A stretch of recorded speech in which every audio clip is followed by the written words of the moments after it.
You've probably heard that Irish immigrants to America weren't exactly treated well, but I don't think you realize just how bad it was. I'm reading the domestic manners of the Americans each day and giving you the highlights. This is day 8. Let's get into it.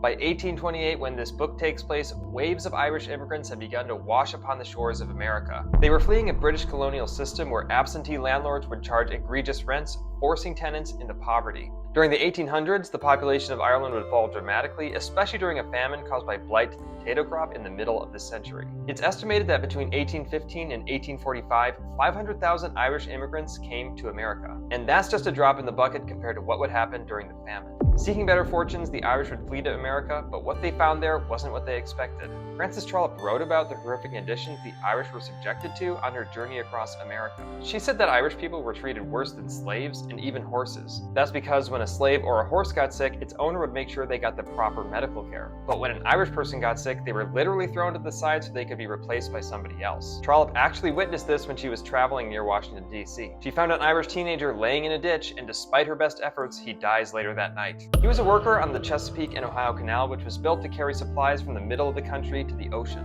At the time, America was rapidly building out its infrastructure with a series of canals, and all those canals needed cheap labor. The Irish were paid around $15 a month, along with a healthy dose of whiskey to endure horrific conditions, which included malaria. These areas were infested with mosquitoes that gave the workers malaria, which is probably what happened to the guy Frances found. He had apparently run out of money and was trying to walk to Washington, D.C. for help. He ended up buried beneath a locust tree.